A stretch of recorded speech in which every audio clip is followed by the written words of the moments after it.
pense que la distinction entre lien et relation est fondamentale et que bien souvent, quand on regarde la littérature comme ça, on a dans les textes, comme si c'était des synonymes en fait, hein, on ne sait pas trop de quoi on parle.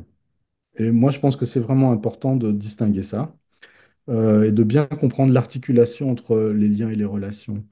Euh, je pense que le fait de poser des impératifs, des injonctions, des prescriptions qui sont il faut maintenir le lien, oui, alors qu'en réalité, ce dont il s'agit, c'est de maintenir la relation. Oui. Alors moi, je distingue les deux de façon très simple, hein. C'est le niveau relationnel, c'est le niveau des interactions, que ces interactions soient, euh, comment dirais-je, verbales, comportementales, émotionnelles, peu importe. Il y a un échange de signes entre un parent et un enfant. Donc ces signes sont interprétés par l'enfant. Quand maman est comme ça, quand papa est comme ça veut dire ça. Et donc cette interprétation de ce qui se passe dans la relation est mise en mémoire. C'est-à-dire que ça crée des traces mnésiques, hein, des traces. Alors, si on regarde neurosciences, on dirait des traces synaptiques. Si on regarde plutôt la clinique d'inspiration psychodynamique, on dirait traces mnésiques. Mais en tous les cas, il y a une mise en mémoire de la relation. Cette mise en mémoire de la relation, c'est pas juste comme ça dans la bibliothèque des souvenirs. Ce sont des anticipations émotionnelles pour pouvoir se comporter dans la relation avec l'autre. Et donc, il y a une partie qui est une partie psychique, c'est le lien. C'est au fond, quelle est la trace de la relation dans ma tête? Ouais, ça, c'est le lien. Et évidemment, le lien conditionne la relation. Selon ce que j'ai dans la tête à propos de l'autre, je vais me comporter d'une manière ou d'une autre. Hein, imaginons un parent qui est un peu instable au niveau de l'humeur et qui parfois est hyper chaleureux. Ah, mon petit, comment tu vas? C'est formidable, tu es vraiment extraordinaire.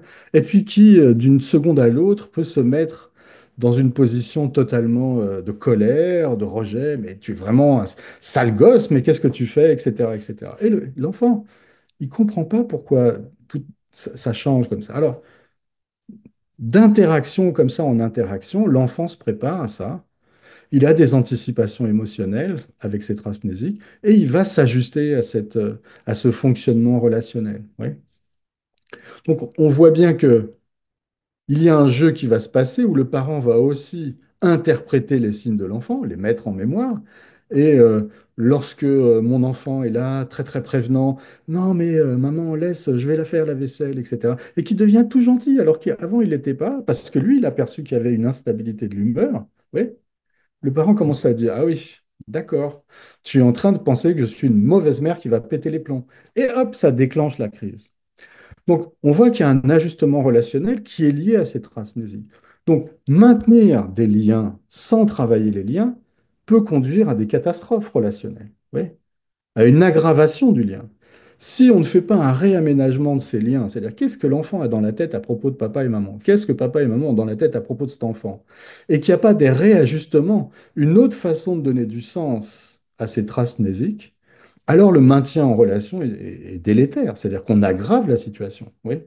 Donc je pense que ces mises en relation comme ça, qui sont faites à la va-vite, qui sont faites dans des contextes où on ne travaille pas avant la visite, qu'est-ce que vous avez dans la tête, et toi, qu'est-ce que tu as dans la tête, etc., séparément, avant de faire les mises en relation. Et si après la rencontre, on ne fait pas ce travail, alors comment ça s'est passé, etc., etc. Et si on ne fait pas ce réaménagement des traces mnésiques de la mise en relation, on ne fait pas le travail, on aggrave les situations. Alors je sais bien, on n'a pas le temps et tout ça. Bon, les professionnels ont plein de choses à faire, ils n'ont pas le temps de faire tout ça. Mais vraiment, c'est super important. Et aujourd'hui, avec les moyens technologiques, le problème qu'on a, c'est qu'on pense qu'avec des visites médiatisées, on est en train de cadrer les choses, mais une fois que la porte de l'espace de rencontre est fermée, ça continue sur les réseaux sociaux. Donc, si vous voulez, aujourd'hui, je pense qu'il faut vraiment prendre les choses sur un autre plan et de se dire, bon, il faut vraiment travailler les liens, c'est-à-dire qu'est-ce qu'ils ont dans la tête à propos de leur relation, ceux-là.